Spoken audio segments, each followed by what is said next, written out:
بسم اللہ الرحمن الرحیم۔ السلام علیکم۔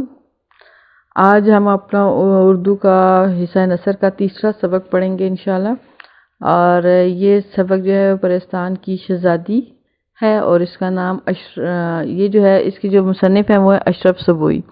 اشرف سبوئی ایک صاحب طرز ادیب تھے، اور یہ اردو زبان خصوصاً دہلی کے جو مختلف طبقوں کی بول چال ہے، یعنی طبقات ہوتے ہیں نا مختلف، middle class, lower class, high class, اور اس طرح سے، تو ان طبقوں کی اپنی اپنی بول چال ہے نا، اپنی اپنی زبان تھی، اپنے اپنے انداز سے بات چیت کرتے تھے، تو اور وہاں کے روزمرہ اور محاورے پر پوری ان کو مہارت حاصل تھی، اور انہوں نے بچوں کے لیے بھی بہت ساری کہانیاں لکھیں جو بہت مقبول ہوئیں، اور ان کی تصانیف میں دلی کی چند عجیب ہستیاں، غبار کارواں، جروکے، سلمہ اور بنواسی دیوی شامل ہیں۔ اس کے علاوہ انہوں نے چند انگریزی کتابوں کا بھی اردو میں ترجمہ کیا ہے۔ تو اشرف سبوئی کی یہ جو آج ہم جو ایک پڑھ رہے ہیں کہانی پرستان کی شہزادی، یہ ایک داستان ہے۔ تو میں نے پہلے بھی آپ کو بتایا تھا کہ داستان، افسانہ، ڈرامہ اور ناول میں کیا فرق ہوتا ہے۔ تو داستان میں جو ہے، داستان یہ ہوتی ہے کہ جس میں تھوڑا سا کہانی در کہانی ہوتی ہے ایک تو، اور اس میں مافوق الفطرت عناصر، یعنی کہ جو فطرت سے ہٹ کر مخلوق ہوتی ہے وہ شامل ہوتے ہیں، یعنی جیسے جن، بھوت، پریاں، ان کا ذکر کیا جاتا ہے، ٹھیک ہے، داستانوں میں۔ تو یہاں آج ہم جو پڑھیں گے داستان، یہ ہے پرستان کی شہزادی، اور اس کو پڑھنے کے بعد انشاءاللہ ہماری جو لسانی صلاحیت ہے اس میں اضافہ ہوگا، کیونکہ اس میں ہم مختلف روزمرہ اور محاوروں کا استعمال بھی دیکھیں گے کہ اشرف سبوئی نے کتنی خوبصورتی سے محاوروں کا برمحل استعمال کیا ہے، اور کتنا دلکش ان کا اسلوب ہے۔ آپ کو اس کو پڑھنے میں بھی مزہ آئے گا اور سمجھنے میں بھی۔ تو میں اب پڑھتی ہوں، ساتھ ساتھ آپ کو سمجھاتی جاؤں گی۔ سیدانی بی کا ایک وقت میں بڑا دور دورہ تھا، یعنی کہ بڑی شہرت تھی سیدانی بی کی۔ ایک وقت تھا قلعے کی اچھی اچھی مغلانیاں ان کے سامنے کان پکڑتی تھی۔ مغلانیاں جو یہ کپڑے سینے کا کام کرتی تھی، درزن جو ہوتی ہیں، تو ان کے سامنے کان پکڑتی تھی، یعنی کہ توبہ کرتی تھی، ان کے سامنے ان کی دال نہیں گلتی تھی۔ محلات میں جہاں کوئی نیا جوڑا سلا، کسی نئی وضع کی ٹکائی کا ذکر ہوا اور یہ بلائی گئی۔ محلات محل کی جمع کے، اس وقت ظاہر ہے آپ کو پتہ ہے قلعے ہوتے تھے، محل ہوتے تھے، جب پاکستان نہیں بنا تھا اور ہندو مسلمان ایک جگہ ہی رہتے تھے، تو اس دور کی بات ہے۔ جہاں کوئی نیا جوڑا سلا، کسی نئی وضع، کسی نئی شکل کی کوئی ٹکائی، کوئی نیا ٹانکا آیا، کچھ ایسا آیا، تو وہاں یہ بلائی گئی کہ انہی کو بلایا جاتا تھا کہ آپ کوئی نیا ڈیزائن بنا کر دیں، کوئی نیا ٹانکا لگا کر دیں۔ شہر کی بیگمات میں بھی ان کے ہنر کی دھاک تھی، یعنی ایک روب تھا ان کے ہنر کا، ان کے فن کا۔ سب انہیں آنکھوں پر بٹھاتے تھے، بہت عزت دیتے۔ آنکھوں پر بٹھانا کیا ہے؟ یہ محاورہ ہے۔ کان پکڑنا کیا ہے؟ یہ بھی محاورہ ہے۔ آج پالکی چلی آ رہی ہے کہ بڑی سرکار نے بلایا، پالکی سواری کو کہتے ہیں۔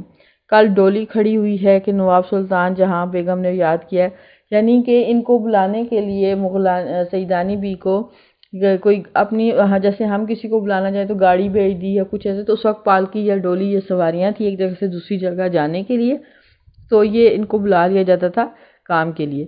نہ رات کو فرصت نہ دن کو چین، یعنی اتنا ان کے پاس کام ہوتا تھا کہ ہر وقت یہ مصروف رہتی تھی۔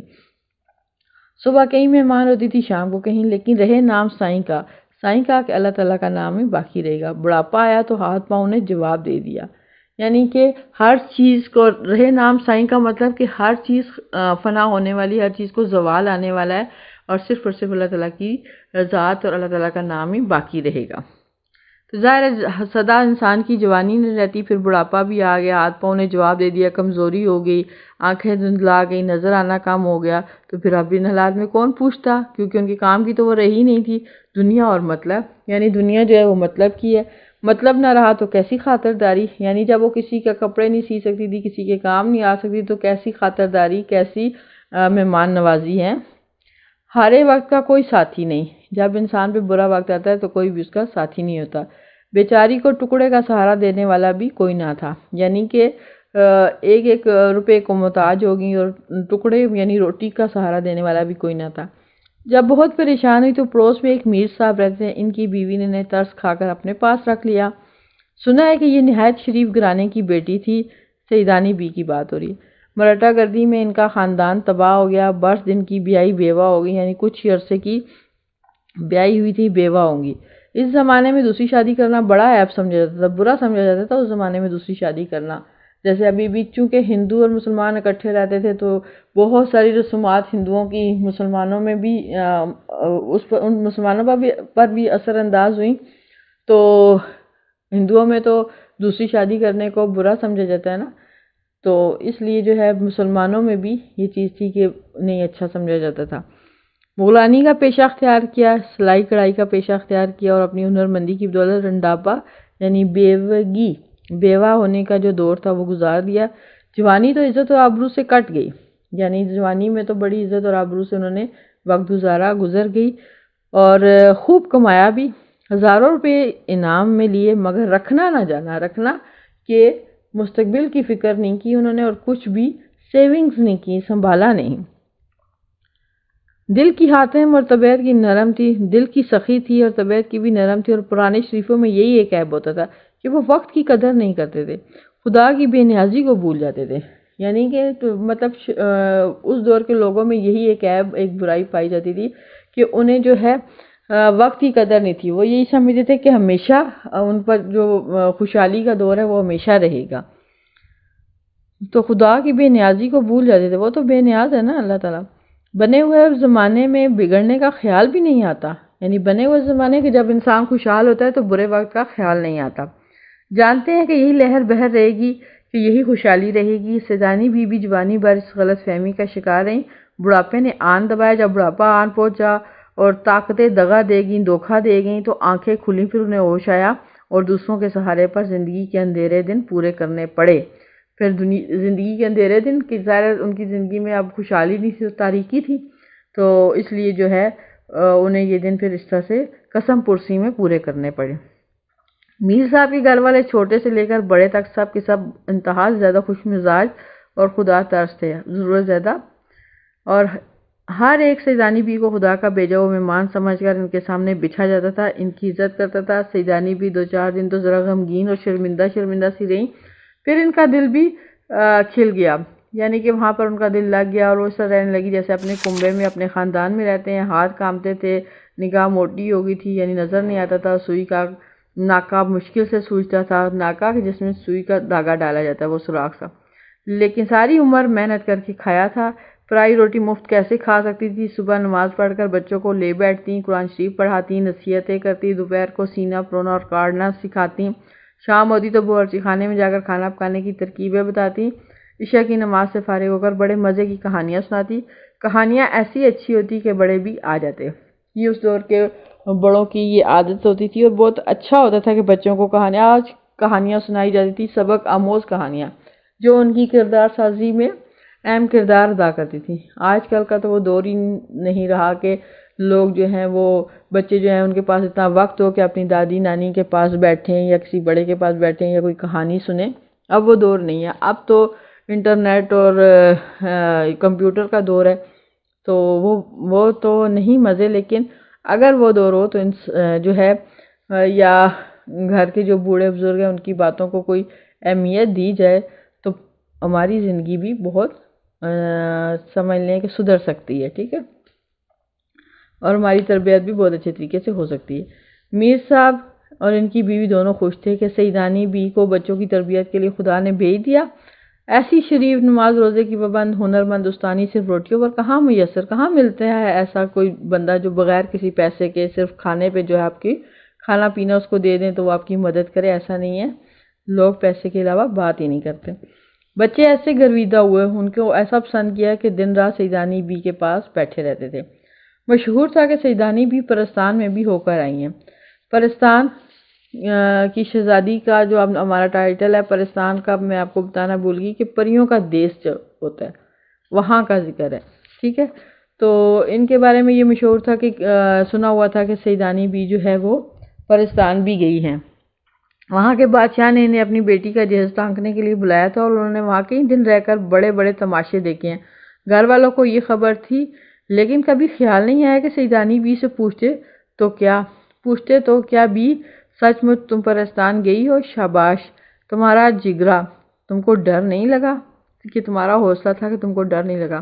ایک دن سردیوں کی رات تھی، دالانوں کے پردے پڑے ہوئے تھے، یعنی صحن کے آگے پردے ڈال دیے گئے تھے، چھوٹے بچے لحافوں میں دبکے اور بڑے لڑکے لڑکیاں انگیٹھی کے چاروں طرف بیٹھے کہانی سن رہے تھے۔ اتنے میں میر صاحب کی بیوی نماز وظیفے سے فارغ ہو کر آئیں۔ اتفاق سے کہانی بھی انڈا شہزادی کی تھی۔ جب یہ ذکر آیا کہ کانے دیو کی جو شہزادی پر نظر پڑی تو سوتی کو پلنگ سمیت اٹھا کر لے گیا، کہنے لگی، سیدانی بھی، یہ جو لوگ کہتے ہیں کہ تمہیں بھی پرستان کے بادشاہ کا کوئی آدمی پرستان لے گیا تھا اور تم وہاں سے بڑے انعام و اکرام لائی تھی، کیا یہ سچ ہے؟ سیدانی: ہاں بیوی، ہے تو سچ، بلکہ کئی دفعہ جنوں اور پریوں نے مجھے بلایا ہے۔ میر صاحب کی بیوی: اوئی، تم بے دھڑک چلی گئی؟ سیدانی: پہلی دفعہ تو مجھے دھوکے سے لے گئے تھے، راستے میں جب بید کھلا یعنی راز کھلا تو بہت ڈری، لیکن کیا کرتی، دل کو مضبوط کر لیا، اللہ کو یاد کرتی ہوئی چلی گئی، نہ جاتی یا روتی پیٹتی تو جانے کیا آفت آتی، کیا مصیبت آتی۔ اس کے بعد جب گئی ہنسی خوشی گئی اور ہنسی خوشی آئی۔ بیگم: صدقے اپنے رسول صلی اللہ علیہ وسلم کے کہ اس پر ایمان رکھنے والے کا کہیں بال پیکا نہیں ہوا کہ جو حضور صلی اللہ علیہ وسلم پر ایمان رکھتا ہے اسے کوئی نقصان نہیں پہنچا سکتا۔ پرستان میں بھی میری وہ خاطریں ہوئیں کہ کیا کہوں، کہ میری وہ خدمتیں ہوئیں کہ کیا بتاؤں۔ میر صاحب کی بیوی: کچھ بھی صحیح بوا، میرا تو پتا پھٹ جاتا، یعنی میں تو بہت خوفزدہ ہو جاتی، صورت دیکھتے ہی جان نکل جاتی۔ تو سیدانی: نہیں بھی، یہ سب کہنے کی باتیں ہیں، ڈر کی باتوں سے ڈر لگا کرتا ہے، جہاں ڈر سامنے آیا پھر کچھ بھی نہیں۔ دیکھو بیماری سے لوگ کتنا بھاگتے ہیں، اور جب بڑے سے بڑا دکھ بھی آ جاتا ہے تو سہنا ہی پڑتا ہے نا، ڈر کے آگے جیت ہے۔ یہ وہ والی بات ہے کہ جب انسان ڈرتا ہے تو وہ مر جاتا ہے، لیکن جب وہ ڈر سے نکلتا ہے اور ڈر کا مقابلہ کرتا ہے تو پھر جیت اس کا مقدر بن جاتی ہے۔ سیدانی بی نے بھی ایسا ہی کیا۔ میر صاحب کی بیوی: میں تو پھر کہوں گی تم کو شاباش ہے صدر رحمت اس پر جس نے تمہیں دودھ پلایا۔ اچھا ہمیں بھی تو سناؤ کہ کیا ہوا، کیوں گئی تھی پرستان، کیسا ملک ہے، وہاں کیا کیا دیکھا؟ سیدانی: وہ قصہ یاد آتا ہے تو کلیجے پر سانپ لوٹنے لگتا ہے۔ کلیجے پر سانپ لوٹنا یہ دو طرح کا ضمنی بات ہے، ضمنی محاورہ ہے۔ ایک تو یہ ہے کہ جلنا، دوسرے سے کہ کسی کی ترقی دیکھ کر آپ کے سینے پر جو ہے وہ سانپ لوٹ جائے، اور دوسرا یہ کہ گھبرانے میں بھی ہو سکتا ہے اس کا میننگ، ٹھیک ہے، کہ جیسے جھرجھری سی آ جاتا ہے، بندہ خوف زدہ ہو جاتا ہے۔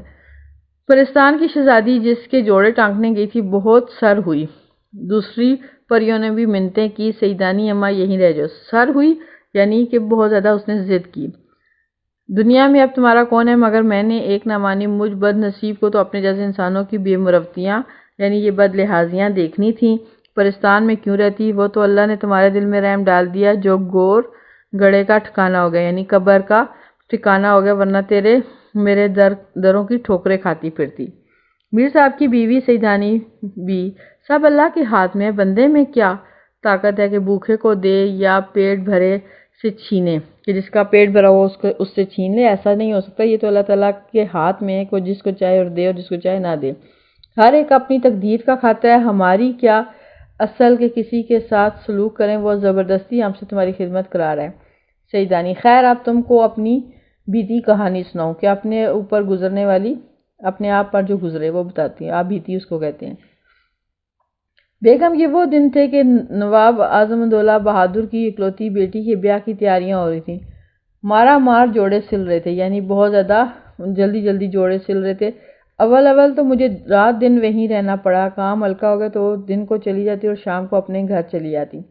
ایک روز جیسے بچے مکتب سے بھاگتے ہیں، میرا بھی جانے کو جی نہیں چاہا، مکتب سے اسکول سے، کہ جیسے آپ کا بھی کبھی دل کرتا ہے نا کہ آج اسکول نہیں جاتے اور پھر کوئی نہ کوئی بہانہ کر کے بیٹھ جاتے ہیں، تو اسی طرح سے ظاہر ہے انسان ایک ہی کام کرتے کرتے تھک جاتا ہے۔ تو سیدانی بھی ایک دن اکتا گئیں اور ان کا دل نہ چاہا کہ وہ کام پر جائیں، تو میرا بھی کہتی ہیں جانے کو جی نہیں چاہا اور کئی جگہ سے بلاوے نہ گئی۔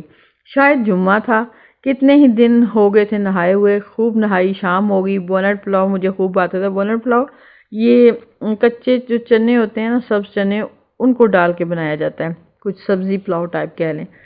ماما سے بونٹ پلاؤ، ماما سے یعنی جو ان کے گھر میں کام کرنے والی تھی، بونٹ پلاؤ پکوایا، تھکی تھکائی لیٹی تھی، اتنے میں جھٹپٹا ہو گیا، یعنی شام کا وقت ہو گیا۔ شام اور عصر اور مغرب کے درمیان کا جو وقت ہوتا ہے۔ پلاؤ دم پر تھا کہ باہر سے کسی نے آواز دی، سیدانی بی کو سرکار نے یاد کیا ہے، پینس بھیجی ہے۔ پینس کہتے ہیں پالکی، جس طرح بیٹھی ہو اسی طرح فوراً چلی آؤ۔ میں بڑے نخروں سے جایا کرتی تھی، ایسے بے وقت اور اپنے بھاون کی پکوائی ہوئی چیز چھوڑ کر کھڑے ہو جانا میری عادت کے بالکل خلاف تھا، یعنی باون پسند کی چیز۔ اب بونر پلاؤ پکوایا اور پھر اپنا موڈ بھی نہیں ہے جانے کا، تو پھر وہ کہتے ہیں نا کہ جس کے پاس ہنر ہو پھر وہ نخرے دکھاتا ہے، یعنی حسن ہو تو نزاکت آ ہی جاتی ہے، یہ وہ معاملہ تھا۔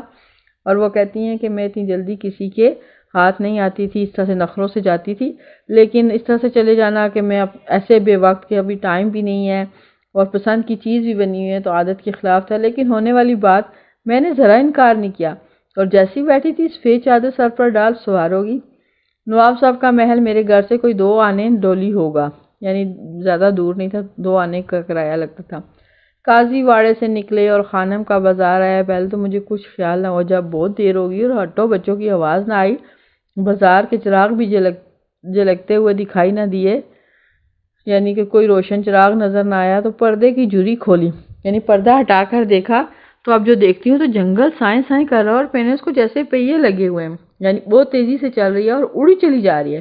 کلیجہ دھک ہو گیا، میں ڈر گئی، بدن میں سنسنیاں آنے لگی، یعنی خوف کی لہریں اٹھنے لگی، ہاتھ پاؤں ٹھنڈے پڑ گئے کہ یہ کیا غضب ہوا۔ ہاتھ پاؤں ٹھنڈے پڑ جانا، بہت پریشان ہو جانا۔ یہ موئے کہار کہاں لیے جا رہے ہیں؟ کہار جو ہوتے ہیں وہ جو چلانے والا ہوتا ہے، پالکی اٹھا کے چلانے والے ہوتے ہیں۔ اس جنگل میں کون سی سرکار ہے؟ لیکن مرتا کیا نہ کرتا، دل کڑا کر کے میں نے اپنی آواز نکالی اور پوچھا، دل کڑا کر کے مضبوط کریں، ہے کم بختوں، منہ سے تو پھوٹو، مجھے کہاں لے جاؤ گے؟ ارے وہ تمہاری کون سی ستیہ ناسی سرکار ہے؟ پھوٹو سے مراد بولو۔ ہنستے ہوئے کسی نے جواب دیا، سیدانی بھی خفا کیوں ہوتی ہو؟ بادشاہ سلامت نے بلایا، کوئی دم میں محلات دکھائی دیتے ہیں کہ تھوڑی دیر میں محلات آ جائیں گے۔ ایسا معلوم ہوا جیسے کوئی پالکی کے پاس بول رہا ہے۔ منہ نکال کر جو دیکھا تو بیگم کیا کہوں، ایک بے چاکی شکل کا آدمی تھا، بے چاکی یعنی خوفناک سی شکل کا آدمی تھا، بکرے کا سا منہ، گھوڑے کی سی ٹانگیں، اور پالکی آپ ہی آپ چلتی جاتی تھی، نہ کہار تھے نہ کہاریاں، یعنی نہ اس کو اٹھا کے چلنے والے تھے نہ کوئی اور تھا، تو خود ہی چلتے جا رہے تھے۔ اب تو ڈر کے مارے میرا دم گھٹنے لگا، اب مجھے بہت خوف محسوس ہوا، آنکھیں بند کر لی اور کلمہ پڑھنے لگی۔ دیر ہو کر رہ گئی کہ جہاں بیٹھی تھی وہیں بیٹھی رہ گئی۔ منٹ 2 منٹ کے بعد پھر ہمت کی کہ اول مرنا آخر مرنا، پھر مرنے سے کیا ڈرنا، کہ پھر میں نے جو ہے ہمت کی کہ جب مرنا ہی ہے تو پھر مرنے سے کیا ڈرنا، اور پکار کر بولی، ارے جوان مرد کہ جوانی میں مرنا، تو کون ہے، جن ہے یا بھوت؟ یاد رکھ میں سیدانی ہوں، مجھ کو بتا نہیں تو جل کر راکھ ہو جائے گا، بلا چاہتا ہے تو مجھے یہیں اتار دے، اگر تمہیں بہتری چاہیے تو مجھے یہیں چھوڑ دے۔ اس نے کہا، سیدانی بھی گھبراؤ نہیں، ہم اور ہمارا بادشاہ سیدوں کو بہت مانتے ہیں، خاطر جمع رکھو، کوئی تکلیف نہیں ہوگی، ہماری شہزادی کی شادی ہے، کپڑے سی کر چلی آنا، جتنا مانگو گی انعام ملے گا۔ لو دیکھو وہ سامنے ہمارے بادشاہ کا محل ہے۔ بڑی مشکل سے ڈرتے ڈرتے آنکھیں پھاڑ کر دیکھا تو واقعی پالکی کالی شان دروازے پر رکھی تھی، روشنی ایسی تھی کہ دن معلوم ہوتا تھا، سوئی گر پڑے تو اٹھا لو، یعنی اتنی تیز روشنی تھی کہ سوئی بھی اگر فرش پر گرتی تو نظر آ جاتی۔ اور مزہ یہ کہ سورج تھا نہ چاند، نہ سورج نظر آتا نہ چاند، نہ فانوس کی نظر آتے تھے نہ لالٹین، اور چوبدار باری دار، یعنی چوبدار جو پہرے دار ہوتے ہیں، باری دار جو لگامیں تھام کر رکھتے ہوں، مرد ہیں ادھر کے ادھر دوڑ رہے ہیں، آسمان پر سے عجب عجب طرح کے باجوں کی آوازیں آ رہی ہیں۔ یہ تماشا دیکھ کر میں ساری مصیبت بھول گئی، میں حیران تھی کہ یہ کس بادشاہ کا محل ہے، یہ گہما گہمی تو ہمارے بادشاہ کے ہاں بھی نہیں ہوتی۔ قصے کہانیوں میں جیسے پریوں کا ذکر سنا ہے، ایسے ایک پری شانوں پر بال بکھرائے، یعنی کندھوں پر اس کے بال بکھرے ہوئے تھے، بازوؤں پر پر تھے، اس کے پاس آئی اور مہین آواز میں بولی، نرمی سے بولی، سیدانی بھی بڑی راہ دکھائی، بڑا انتظار کروایا، ہمارے بادشاہ اور بادشاہ بیگم کب سے تمہارا انتظار کر رہے ہیں، آؤ چلو میں تم کو محل کے اندر لے جاؤں۔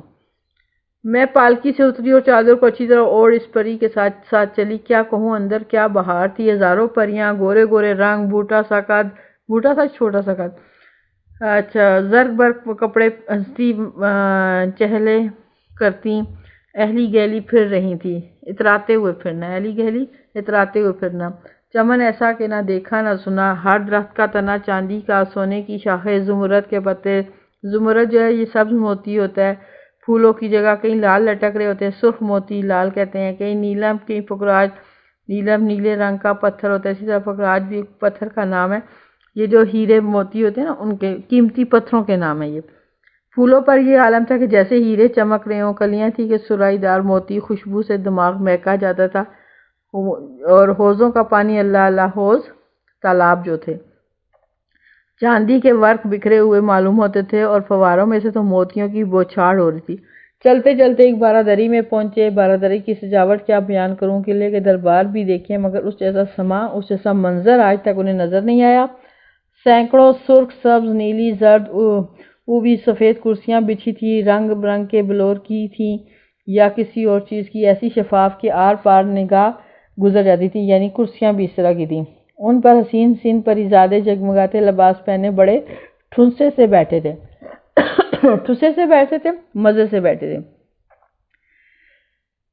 اس کے علاوہ جو ہے جس میں ہیرے اور بنے کی پچکاری کا کام تھا، بادشاہ اور بادشاہ بیگم عجیب شان سے بیٹھے تھے۔ بادشاہ بیگم کے پہلو میں ایک لڑکی کوئی 14-15 برس کی تھی، چہرہ اس کا ایسا تھا جیسے 14ویں کا چاند، یعنی 14ویں رات کا چاند، بہت خوبصورت تھی۔ زلفیں کھلی ہوئی تھیں اور کئی رنگ کے پر، اور ایسے چمکدار کہ آنکھ نہیں ٹھہرتی تھی۔ سر پر نیم تاج رکھے بیٹھی تھی، یعنی چھوٹا سا تاج تھا، اور تینوں کی پوشاکیں جو لباس انہوں نے پہنے ہوئے تھے ایک رنگ کی تھی، اور کیا بتاؤں، گھڑی میں ایک ایک لمحے میں 4 رنگ ان کے بدل رہے تھے۔ میں آگے تو بڑھ رہی تھی مگر ہاتھ پاؤں کانپ رہے تھے، اور ڈر سے نہیں، حیرانی سے کہ یا اللہ یہ کون لوگ ہیں، میں جاگ نہیں ہوں یا خواب میں، یہ پرستان کی سیر ہے، اور اگر جاگتے میں کوئی پری یا دیو مجھے یہاں اڑا لایا ہے تو دیکھیے گھر الٹا جانا بھی ہوتا ہے یا نہیں، کہ اب تو میں آ گئی، جیسے کہانیوں میں ہوتا ہے کہ دیو اٹھا کے لے گیا، پری اٹھا کے لے گئی، فلاں ہو گیا۔ تو اب سیدانی بی بی گھبرا گئی، پتہ نہیں واپس گھر جا سکتی ہوں کہ نہیں۔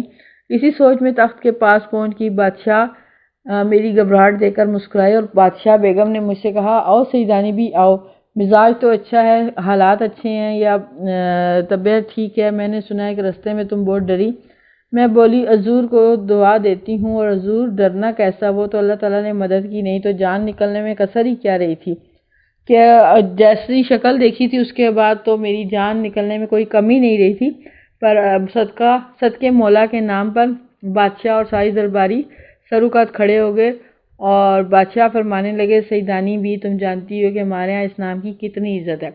جیسے ہی حضور صلی اللہ علیہ وسلم کا نام لیا تو بادشاہ اور سارے درباری سروقات یعنی لمبے قد والے بھی کھڑے ہو گئے، اور بادشاہ نے پھر کہا کہ ہم اس نام کی بہت عزت کرتے ہیں۔ میں نے دل میں خدا کا شکر کیا کہ جو کچھ بھی ہو یہ لوگ مسلمان ہیں، اب کسی بات کا ڈر نہیں۔ بادشاہ بیگم ہم کو گناہگار نہ کرو، ایک کرسی کی طرف اشارہ کر کے بولی، بیٹھ جاؤ۔ ہاں تم ڈری کیوں تھی؟ میں نے کہا، سرکار ڈرنے کی بات کیوں نہ تھی، ایک اکیلی دوسری سنسان جنگل میں، پھر جو میرے ساتھ تھا اس کی صورت ایسی ڈراؤنی تھی کہ میرے اوسان جاتے رہے، کہ میں بے ہوش ہوتے رہی، میرے ہوش اڑ گئے۔ یہ سن کر شہزادی خوب ہنسی اور بولی، اماں بیگم بغیر گدھا ہوا بڑا شریر ہے، اس نے کہیں اپنی شکل دکھا دی ہوگی۔ اب میرے پیٹ میں پھر ہول اٹھنے لگا، اب پھر درد اٹھنے لگا کہ کہیں یہ ساری صورتیں بھی نقلی نہ ہوں۔ بلا کر چاروں طرف دیکھنے لگی، بوکھلا کر چاروں طرف دیکھنے لگی۔ بادشاہ بیگم سمجھ گئی کہ شہزادی کی باتوں سے سیدانی کے دل میں ہماری صورتوں کی طرف سے کچھ شک پیدا ہو گیا۔ وہ مسکرا کر بولی، سیدانی بھی ڈرو نہیں، ہماری سب کی شکلیں اصلی ہیں، بلکہ پریزادوں کی ساری ایسی ہی خوبصورت شکلیں ہیں جیسی تم دیکھ رہی ہو۔ میری لڑکی سہیل پری نے جس کا ذکر کیا وہ جن ہے، اور جن البتہ وضع کی شکلوں کے ہوتے ہیں، مختلف شکلوں کے ہوتے ہیں۔ خاطر جمع رکھو، تمہارے سامنے کوئی جن یا دیو بری صورت بنا کر نہیں آئے گا۔ خاطر جمع رکھنا، حوصلہ رکھو، تمہارے سامنے کوئی جن جو ہے وہ بری صورت بنا کر نہیں آئے گا۔ اتنے میں کھانوں کے خوان اترنے لگے۔ دسترخوان، خوان جو بڑے بڑے تھال ہوتے ہیں، خاصا چنا گیا، کافی لگا دیا گیا۔ کھانا کیا تھا؟ اللہ کی قدرت کا کرشمہ، ایک ایک بالشت کے پودے پھلوں اور پھولوں سے لدے ہوئے سامنے تھے۔ خوشبو کی لپیٹے آ رہی تھی، مگر میں کھاتی کیا، نہ کسی قسم کی روٹی تھی، نہ سالن، نہ پلاؤ تھا، نہ زردہ، ہکا بکا ایک کا منہ دیکھ رہی تھی۔ بادشاہ بیگم نے کہا، سیدانی بھی دیکھتی کیا ہو، کھاتی کیوں نہیں؟ یہ پرستان کا کھانا ہے، تم مہمان ہو، ہاتھ بڑھاؤ تو اور بھی کھائے۔ میں نے کہا، سرکار کوئی کھانے کی چیز ہو تو کھاؤں، یہ تو نگوڑے درخت ہے اور ان میں جو پھل پھول لگے ہیں وہ بھی اللہ ہمارے سچ مچ کے نہیں دکھائی دیتے۔ شہزادی اللہ نے میرے اس کہنے پر ایک فرمائشی کہکا لگایا۔ فرمائشی یعنی کہ ہنسنا نہ ہو، لیکن ایسے ہی ہنستے بندہ۔ سیدانی بھی جیسا سنا تھا کہ آدم ذات بڑا بولا ہوتا ہے، تمہیں ویسے ہی پایا۔ تم بسم اللہ کر کے کوئی پھل توڑو اور کھاؤ، تو جس کھانے کا دل میں خیال کرو گی وہی مزہ آئے گا۔ بیگم یقین مانو، ایک زرد جو پھل توڑ کر میں نے منہ میں رکھا، کیا کہوں، دلی میں تو کسی ایسے ذائقے کا بونٹ پلاؤ کھایا نہ ہوگا۔ میری صاحب کی بیوی بونٹ پلاؤ جو گھر میں چھوڑ کر گئی تھی وہی پہلے یاد آیا۔ بڑی لڑکی قلعے میں تو آپ بہت جایا کرتی تھی، کیا وہاں بھی کبھی ایسے مزے کا پلاؤ نہیں کھایا؟ سیدانی حسینی بادشاہ کے خاص رکابدار کے ہاتھ کے بڑے بڑے تعریفی کھانے 20 مرتبہ کھائے ہوں گے۔ رکابدار جو کھانا وغیرہ بناتا ہے، جو پلیٹیں وغیرہ آگے بھر بھر کر دیتا ہے، مگر بیوی وہ بو باس، وہ خوشبو، وہ آب و نمک ہی کچھ اور تھا۔ ہاں تو بہن، بس پھر کیا تھا، جو کھانے کھائے تھے، بلکہ جن کا نام ہی سنا تھا، ان کا خیال کرتی گئی اور اللہ تیری شان، وہی مزہ آتا گیا۔ اچنبے کی بات، حیرانگی کی بات یہ تھی کہ جب ایک پھل توڑتی دوسرا اس کی جگہ فوراً نکل آتا۔ پھولوں کلیوں کو جو چکھا، مٹھائیاں تھیں ایسی ایسی نفیس، ہلکی خوش ذائقہ کہ ہر نوالے میں روح تازہ ہوتی جاتی تھی۔ سیدانی بھی نے وہاں پہ جو کھانے پینے کی چیزیں دیکھی اور کھایا پیا، تو وہ اس کو یہاں کے مطلب مزے سے مزیدار کھانا بھی اس نے جو کھایا ہوا تھا اس سے ہٹ کر وہی ذائقہ آ رہا تھا، اس سے بھی زیادہ نفیس اور خوش ذائقہ۔ ہر نوالے میں اس کی جو روح تھی وہ تازہ ہوتی جاتی تھی، اور جب اسے پیاس لگی تو اس نے پانی کا خیال آتے ہی یاقوت کا گلاس خود بخود اس کے منہ سے آ کر لگ گیا۔ یاقوت کا گلاس، اور ایسا اباب کے ایسا بلبلا کا کہ باہر سے بھی پانی جم جم کرتا دکھائی دے رہا تھا، یعنی اتنا نازک وہ شیشہ تھا کہ پانی بھی جو ہے شیشہ کم نظر آ رہا تھا، اور گلاس جو ہے وہ اس میں پانی بھرا ہوا بہت زیادہ نظر آ رہا تھا، صاف صاف۔ ڈر کے مارے میں نے زور سے ہونٹ بھی نہیں بھیجے کہ کہیں کنارہ ٹوٹ کر منہ میں نہ چپ جائے۔ اللہ اللہ، پانی کو نہ پوچھو، ایسا میٹھا، ایسا معطر خوشبودار، ایسا سفید پانی تو نہیں ہوتا۔ نہ جانے کیا چیز تھی۔ سب کے بعد میں نے سوچا کہ پتوں کو بھی دیکھنا چاہیے، ساتھ ہی پان کا بھی خیال آیا۔ میں پان آج بھی بہت کم کھاتی ہوں، لیکن کھانا کھا کر 2 وقت تو ضرور کھانے کی عادت ہے۔ اب جو پتا توڑتی ہوں تو پان کی خوشبو منہ میں جو رکھا تو یہ معلوم ہوا کہ عطردان میں رکھی کوئی گلوری قلعے میں آ گئی ہے۔ گلوری قلعے میں یہ پان بنانے کی جو ساری چیزیں ہوتی ہیں ان کا نام ہے۔ کہتے ہیں کہ محمد شاہ رنگیلے کو کلابائی جیسا پان کھاتی تھی۔ رنگینے کی کوکلا بائی جیسا پان کھاتی تھی لال قلعے میں، تو اس سے پہلے نہ اس کے بعد کسی کو نصیب ہوا۔ مگر میں کہتی ہوں کہ اگر وہ پرستان کے اس پتے کو ایک دفعہ صرف سونگھ لیتی تو ساری عمر سر دھنتی رہتی، یعنی کہ سر دھنتی رہتی مطلب بہت غور و فکر کرتی رہتی یا مزے کرتی۔ مشک و عنبر پڑے ہوئے کتھے اور سچے موتیوں کے چونے کا پان بھی اس کے آگے بے حقیقت ہے۔ جب سانس لیتی تھی تو نئی سے نئی خوشبو کی لپیٹیں لہریں آتی تھیں۔ اب بہن بادشاہ بیگم نے، جن کا نام زمرد پری تھا، توشہ خانے والیوں کو حکم دیا کہ شہزادی کے کپڑے لاؤ۔ کشتیوں پر کشتیاں، تھان پر تھان آنے لگے کپڑوں اور گوٹا کناری کو دیکھ کر میری تو عقل جاتی رہی، ہوش اڑ گیا۔ بڑی بڑی رانیوں اور شہزادیوں کے جوڑے دیکھے ہیں، نور بائی کی پشواز بھی دیکھی ہے جس میں سیر و جواہرات ٹکے ہوئے تھے، یعنی اتنے ہیرے لگے ہوئے تھے، لیکن ان کپڑوں سے کیا نسبت، ان سے ان پرستان کے کپڑوں کا کیا تعلق؟ کجا دنیا کے کپڑے، کجا پرستان کے، کہاں دنیا کے کپڑے، کہاں پرستان کے۔ آنکھ نہیں ٹھہرتی تھی، یعنی اس پر آنکھ کہیں رک ہی نہیں رہی تھی۔ ریشم اور سونے کے تاروں سے بنی ہوئی آب روا، موتیوں سے لیسی ہوئی گلشن، ایسا ہی کم خواب اور زربفت کے دید نہ شنید، نہ دیکھا نہ سنا۔ گھوٹا ہوا کہ دنیا دیکھے اور اشش کرے، اشش کرنا تعریف کرنا۔ رنگ رنگ کے جواہرات کی لڑیاں تھیں۔ جب سامان آ گیا تو بادشاہ بیگم بولی، لو 20 سیدانی، اب تم اپنا ہنر دکھاؤ، اب تم اپنا کمال دکھاؤ، بہت تمہاری تعریف سنی ہے، ہم تو جب جانے کے پرستان میں بھی تمہارا نام ہو جائے۔ بادشاہ بیگم نے اپنی بیٹی کے کپڑوں کے اس کے سامنے ڈھیر لگائے اور بادشاہ بیگم کو نے سیدانی بی سے کہا کہ اب تو تمہیں اپنا ہنر دکھانا ہے، اپنا فن دکھانا ہے کہ تمہارے پاس کتنی مہارت ہے۔ تعریف تو بہت سنی ہے، لیکن کام دیکھنے کے بعد ہم دیکھیں گے کہ پرستان میں بھی تمہاری شہرت ہوتی ہے کہ نہیں۔ میں دل میں بہت پریشان ہوئی کہ یا اللہ میں یہاں کیا کاریگری دکھاؤں گی، کون سی وجہ ٹانکوں کہ ان کے لیے نہیں ہو، مگر زبان سے کہا حضور اللہ مالک ہے، وہی آبرو رکھنے والا ہے، کہ وہی عزت رکھنے والا ہے۔ اب وہ پریشان تھی کہ میں کس قسم کا کام دکھاؤں، فن دکھاؤں کہ کون سے قسم کے ٹانکے جو ہیں یا ٹانکو جو ان کے لیے نئے ہوں اور ان کو پسند آ جائیں۔ پھر اللہ سے دعا کی کہ وہی عزت رکھنے والا ہے، صبح ہونے دیجیے، جو کچھ مجھے آتا ہے حاضر ہوں۔ وہ ہنس کر بولی سیدانی بھی پرستان میں نہ دن ہوتا ہے نہ رات، ایک ہی موسم اور ایک ہی وقت ہے، تم جب چاہو کام شروع کر دو۔ میں نے تعجب سے عرض کیا تو کیا یہاں لوگ سوتے نہیں؟ یہاں سونے کا کیا کام، نیند پرستان میں نہیں آتی ہے، ہمارا مشغلہ تو آٹھوں پیر سیر سپاٹے ہیں۔ پرستان سے جی اکتایا تو دنیا والوں کے خوابوں میں چلے گی۔ بہن میں نے دیکھا واقعی نیند کا نام بھی آنکھوں میں نہیں، نہ پیٹ میں گرانی، نہ سر بھاری، نہ انگڑائیاں، نہ جمائیاں۔ یہ کیفیات تو ہوتی ہے نا انسان کی، جب انسان کو نیند نہیں آتی یا اس کی نیند پوری نہیں ہوتی یا وہ سونے کی کوشش کرتا ہے تو بے چینی سی ہوتی ہے، سر بھاری ہو جاتا ہے، عجیب سی انگڑائیاں اور جمائیاں لیتا ہے بندہ کہ نیند آ رہی ہے۔ تو وہاں ایسا کوئی اس کو جو ہے ایسی کسی چیز کا سامنا نہیں کرنا پڑا سیدانی بی کو۔ سوچا کہ دیر کیوں لگائی جائے، اس نے کہا کہ پھر دیر کس بات کی، اب یہاں دن رات کا کوئی حساب نہیں ہے تو میں اپنا کام شروع کر دوں۔ قطر بیونت کا سامان تو موجود ہی تھا، سینے پرونے کا جو سامان تھا وہ اس کے پاس تھا۔ اللہ کا نام لے کر جوڑے کترنے لگی اور اسی وقت سینے اور ٹانکنے کا لگا دیا۔ ادھر میں ایک طرف بیٹھی ہوئی اپنے کام مصروف تھی، ادھر ناچنے گانے والی پریوں کے تخت اتر رہے تھے، ایک سے ایک طرح دار یعنی مختلف، ایک سے ایک شوق اور اپنے فن میں استاد۔ نہ کانوں نے کبھی ایسا گانا سنا تھا، نہ آنکھوں نے ایسے ناچ دیکھے تھے۔ آوازیں تھی کہ جیسے کوئلے مل کر کوکیں، ناچ تھا کہ ہوا میں جیسے تتلیاں اڑ رہی تھیں۔ کیا پوچھتی ہو بیگم، خدا کی قدرت کا تماشا تھا، لیکن مجھے تو اپنی فکر تھی کہ کہیں جلدی کام نپٹے اور چھٹکارا پا کر گھر جاؤں۔ ذرا کی ذرا آنکھ اٹھا کر دیکھ لیتی تھی اور اپنی سوئی چلانے لگتی۔ اس کی کارسازی کے قربان اللہ تعالیٰ کی طرف اشارہ ہے کہ وہی سارے کام بنانے والا ہے، صدقے مشکل کشا کے کہ مشکل سے نکالنے والا ہے، کہ عقل نے ایسا کام دیا اور پھر پہلے جوڑے میں واہ واہ ہوگی۔ شہزادی کا چہرہ بھی خوشی کے مارے پھول کی طرح کھل گیا کہ شہزادی کو بھی کپڑے پسند آ گئے اور وہ بھی بہت خوش ہوگی۔ اب کیا تھا، میرے ہاتھ پاؤں میں گھوڑے لگے کہ اب میں نے دیکھا کہ بس میرا کام اس طرح ان کو پسند آ گیا۔ تو پھر کہتی ہیں کہ میں نے ہاتھ میں گھوڑے لگے یعنی بہت تیزی سے کام کرنا شروع کر دیا۔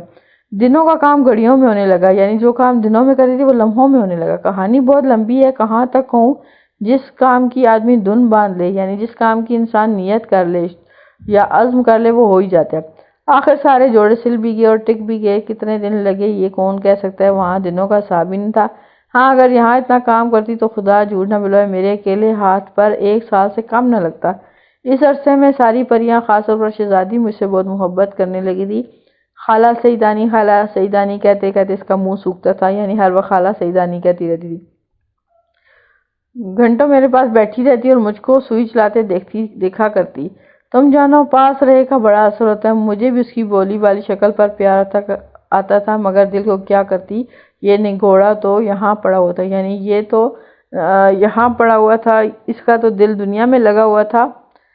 تو گھر کی یاد چین نہیں لینے دیتی تھی، گھر یاد آتا تھا تو آرام نہیں ملتا تھا۔ ہائے اپنا کھنڈالہ پرستان میں بھی نہیں بھولی۔ کھنڈالہ یعنی اپنا جھونپڑا، اپنا گھر جو ہے وہ پرستان میں بھی، اتنے عیش و آرام میں بھی اسے نہیں بھولا تھا۔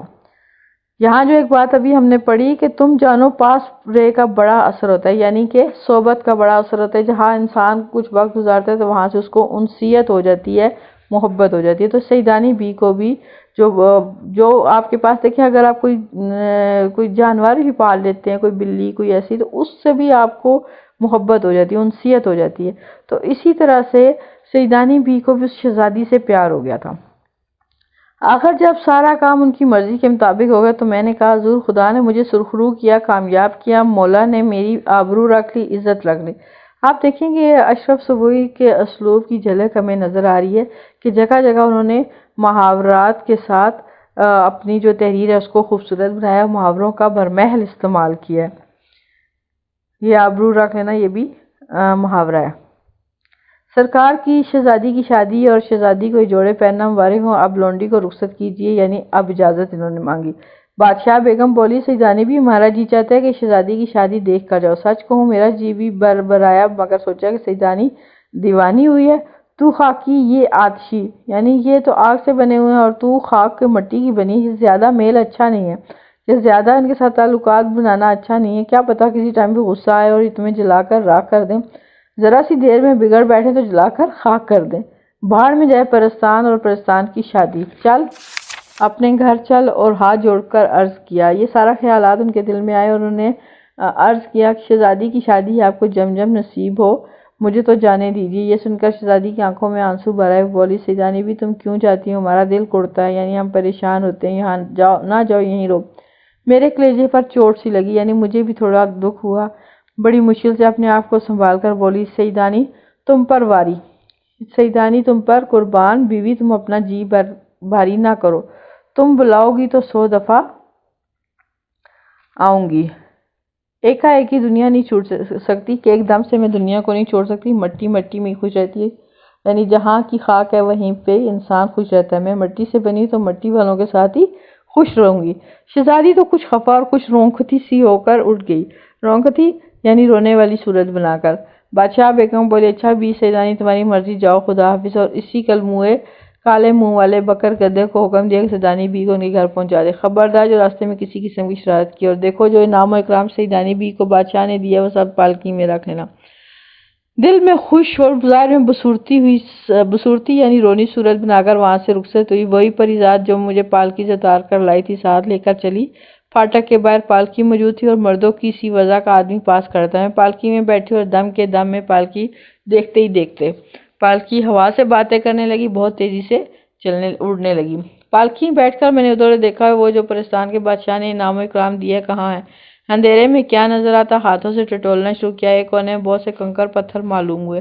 جل گئی کہ موئے جنات تھے نا، یہاں بھی دغا دیا۔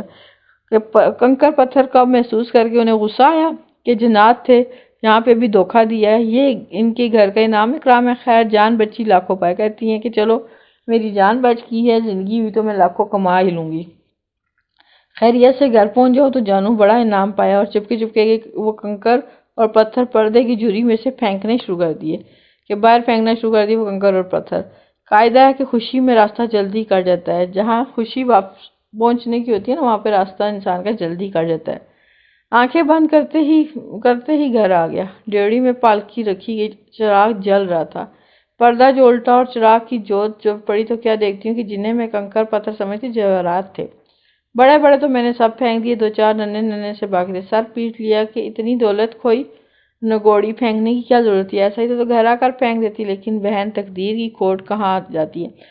یہاں جو ہے جیسے ہی سیدانی بھی گھر پہنچی تو انہوں نے اپنا جو انعام تھے وہ چراغ کی روشنی، جوت کہتے ہیں روشنی، اس میں دیکھا تو بڑے بڑے پتھر، جنہیں وہ پتھر اور کنکر سمجھ رہی تھی چھوٹے چھوٹے، وہ جواہرات تھے یعنی ہیرے تھے، تو وہ تو بڑے بڑے راستے میں سب پھینک آئی تھی اور دو چار ننھے ننھے سے ہی باقی تھے۔ اس نے اپنا سر پیٹ لیا، سر پکڑ لیا کہ اتنی دولت میں نے کھو دی، نگوڑی بیوقوف، پھینکنے کی کیا ضرورت تھی، ایسا ہی تھا تو گھر آ کر پھینک دیتی، لیکن بہن تقدیر کی کھوٹ کہاں جاتی ہے، یعنی جو تقدیر میں لکھا ہوتا ہے بدقسمتی ہوتی ہے وہ کہاں ختم ہوتی ہے۔ نصیب میں تو پتھر بھی نہ تھے، ہیرے لال زمرد کیوں ملتے۔ ایک ایک پیر من کا بھر کا ہو گیا، ایک ایک من کا ہو گیا، صرف 4 نگینے رہ گئے تھے، صرف 4 موتی رہ گئے تھے، وہی لے کر بڑی مشکل سے اتری۔ گھر میں جو پہنچی تو بونٹ پلاؤ جیسا چھوڑ گئی تھی ویسا ہی دم پر لگا ہوا تھا۔ بڑی بھی پکانے والی مغرب کی نماز پڑھ کر دعا مانگ رہی تھی، دعا مانگ چکی تو انہوں نے پوچھا کہ کیا بیگم کیا راستے میں سے الٹے پاؤں آ گئی، خیر تو ہے، کہ ابھی گئی تھی تو ابھی واپس آ گئی، خیر تو ہے۔ میں نے دل میں کہا لیجئے، یک نہ شد دو شد، کہ یک نہ شد دو شد، پہلے وہ موتی کنکر پھینک دی، اوپر سے ان کی باتیں سن لو۔ پرستان میں خدا معلوم کتنے مہینے لگے اور یہاں ابھی چاولوں کو دم بھی نہیں آیا۔ اور بڑی بی سے بولی ہاں بھی بھوک لگی ہوئی تھی، کچھ جی بھی ٹھیک نہیں تھا، راستے ہی سے آ گئی، اب انشاءاللہ کل جاؤں گی۔ یہ تھی جی داستان، اور یہاں کافی لمبی داستان تھی اور جس کو پڑھتے پڑھتے میں بھی تھک گئی۔ خیر یہاں آپ کا یہ کمپلیٹ ہوا کام۔ اب ہم آتے ہیں اس کے کوشچن آنسر کی طرف، اور اس کا جو کوشچن آنسر ہے وہ میں آپ کو ابھی جو ہے بتاتی ہوں۔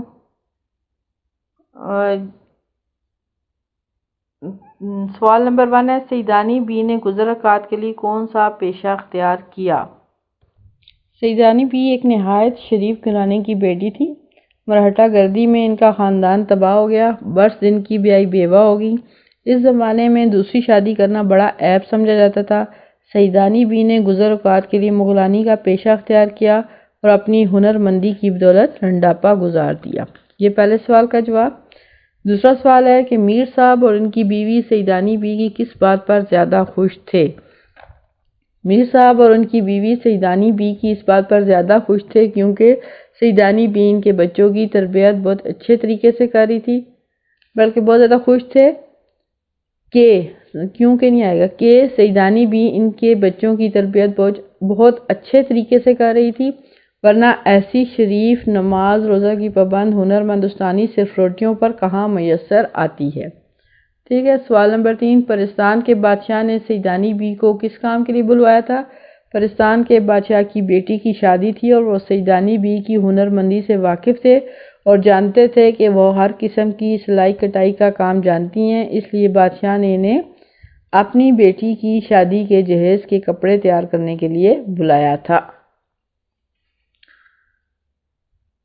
اچھا، بادشاہ بیگم کا اصلی نام کیا تھا؟ بادشاہ بیگم کا اصلی نام زمرد پری تھا اور اس نے ایسی پوشاک پہن رکھی تھی جو گھڑی میں 4 رنگ بدلتی تھی۔ ٹھیک ہو گیا۔ پرستان کے پھلوں کی خاص بات کیا ہے؟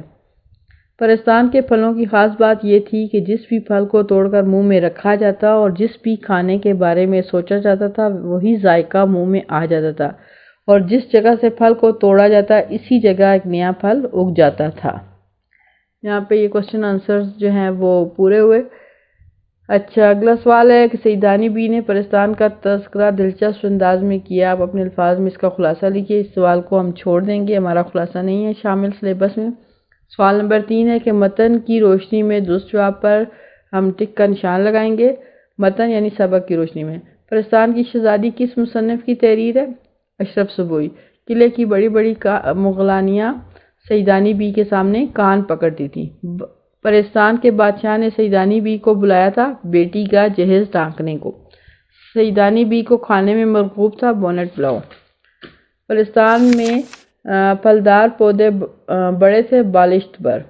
پرستان سے سیدانی بی کو انعام میں کیا ملا؟ جواہرات۔ اچھا، یہ محاورات ہیں، ان کو جملوں میں آپ استعمال کریں گے، یہ آپ نے کاپی پہ کام خود کرنا ہے۔ اچھا، کالم میں لائن کو چھوڑ دیں، درست تلفظ کے ساتھ آپ خالی جگہ خود پر کر سکتے ہیں، اس میں کچھ مشکل نہیں ہے۔ آگے ہے گرامر ورک، ضمنی الفاظ۔ ضمنی کا مطلب ہوتا ہے کہ ایسے الفاظ جن کا املا تو ایک ہی ہوتا ہے، یعنی ان کو لکھنے کا انداز تو ایک ہی ہو لیکن ان کے معنی جو ہے 2 ہوتے ہیں، تو ایسے ضمنی الفاظ کہلاتے ہیں۔ اور ان میں سے بعض اوقات لفظ ایک معنی میں مذکر جبکہ دوسرے میں مؤنث بھی ہو سکتا ہے۔ اب دیکھیے، جیسے جملوں میں سے ضمنی الگ کر کے یہ معنی ہم لکھیں گے۔ بارشوں سے آئینے کی آب جاتی رہی۔ اب آب جو ہے یہ اس کے 2 میننگ ہے، ایک پانی اور ایک چمک۔ ٹھیک ہے، تو یہ آپ اس کو چن کے تو اس کا میننگ لکھ سکتے ہیں۔ سوات میں کون سی کان ہے؟ آپ کان، ایک کان ہوتا ہے معدنیات نکلنے کی جگہ اور ایک کان جیسے جو ہمارے جسم کا حصہ ہے۔ بادشاہ بیگم کے حکم پر شہزادی کے کپڑوں کے لیے تھان پہ تھان آنے لگے۔ تھان پہ تھان یعنی کپڑے کا گٹھا، بہت زیادہ کپڑا اکٹھا ہونا، گٹھا کہہ لیں، کپڑوں کا گٹھا، اور دوسرا تھان کہتے ہیں گھوڑا باندھنے کی جگہ کو۔ حق بات کہنے کی پاداش میں وہ دار پر جھول گیا۔ دار کہتے ہیں پھانسی کو، ٹھیک ہے، اور ایک دار جو ہوتا ہے وہ مقام ہوتا ہے۔ اچھا، جہاں چاہ وہاں راہ، چاہ چاہت اور ایک چاہ کہتے ہیں کنویں کو، کنواں، ٹھیک ہے۔ یہ دیکھیں ضمنی الفاظ کے ایک ہی لفظ لکھنے میں املا ایک ہے لیکن میننگ الگ الگ ہے۔ اب الفاظ کے متضاد دیکھیے، کثیف آ جائے گا لطیف کا، لطیف کا اپوزٹ کثیف۔ شب روز، شب روز جیسے خشک تر، جفت طاق، شیریں تلخ، نشیب فراز، تریاک زہر۔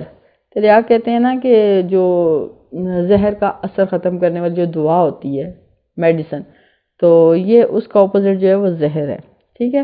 تشبیہ کا کام آپ نے پہلے بھی کیا ہوا ہے 9th کلاس میں بھی، کہ یہ کیا ہے کہ یہ اصطلاح میں کسی چیز کو خاص وصف کی وجہ سے کسی دوسری چیز کی مانند قرار دینا تشبیہ کہلاتا ہے، ٹھیک ہے، کہ ایک چیز کو کسی خاص خوبی کی وجہ سے کسی دوسری چیز کی طرح قرار دینا تشبیہ کہلاتا ہے۔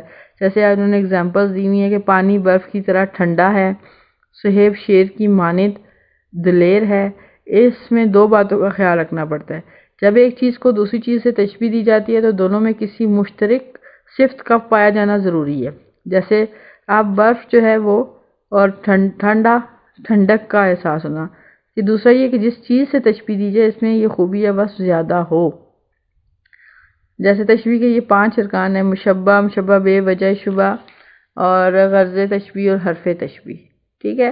جیسے پانی برف کی طرح ٹھنڈا ہے تو اس میں پانی جو ہے وہ مشبہ ہے، اور برف جو ہے وہ مشبہ بے ہے کہ اس سے تشبیہ دی گئی ہے نا۔ پانی کیا ہے؟ مشبہ کیا ہے؟ جس چیز کو دوسری چیز جیسا کہا جائے۔ مشبہ بے جس چیز سے تشبیہ دی جائے، پانی کو برف سے تشبیہ دی گئی۔ وجہ شبہ کیا ہے؟ ٹھنڈک، ٹھیک ہے، وہ مشترک صرف جس کی وجہ سے ایک چیز کو دوسری چیز جیسا کہا جاتا ہے۔ اچھا، اور غرض تشبیہ کہ کس وجہ سے تشبیہ دی جا رہی ہے، ٹھنڈا پن ظاہر کرنا۔